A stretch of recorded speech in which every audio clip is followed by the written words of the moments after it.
আবারও ভারতীয় বিনোদন জগতে নেমে এলো শোকের ছায়া। বিশ্ব বরেণ্য তবলাবাদক ওস্তাদ জাকির হোসেনের অকাল মৃত্যুতে। জানা যায় উনি হৃদযন্ত্রের অসুখে ভুগছিলেন বিগত কয়েক বছর ধরে। তবে আচমকাই রবিবার রাতে তার অবস্থার অবনতি দেখে তাকে ভর্তি করা হয় আমেরিকার সান ফ্রান্সিসকোর একটি বেসরকারি হসপিটালে। সেখানেই মৃত্যুর সাথে লড়াই করছিলেন ওস্তাদ জাকির হোসেন, আর তা নিয়েই বিভিন্ন সংবাদ মাধ্যমে শুরু হয়েছিল ধোঁয়াশা। পরে অবশ্য ভাইপো আমির আউলিয়া জানিয়েছিলেন যে তার কাকা এখনো বেঁচে আছে, মৃত্যুর সাথে লড়াই চলছে।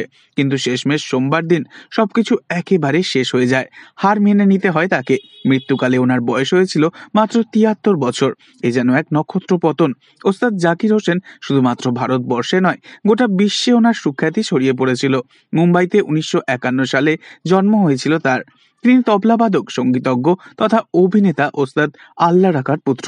খুবই অল্প বয়স থেকে তবলা বাজাতে শিখে গিয়েছিলেন তিনি। মাত্র ৭ বছর বয়সে করেছিলেন প্রথম স্টেজ পারফরমেন্স, আর তারপর তাকে আর কখনো পিছনে ফিরে তাকাতে হয়নি। পেয়েছেন পদ্মশ্রী, পদ্মভূষণ, পদ্মবিভূষণ প্রভৃতি সম্মান। এমনকি বিদেশের মাটিতেও বহু সম্মানে ভূষিত হয়েছেন তিনি। তবে এভাবে ওনার অকাল প্রয়াণে শোকস্তব্ধ গোটা মিউজিক ইন্ডাস্ট্রি। এ যেন এক রত্নপতন। তাই দূর থেকে আমরা সকলেই যেন ওনার আত্মার শান্তি কামনা করি। তো আজ এই পর্যন্তই। বিনোদন জগতের লেটেস্ট আপডেট পেতে অবশ্যই চ্যানেলটি সাবস্ক্রাইব করে রাখবেন। ধন্যবাদ।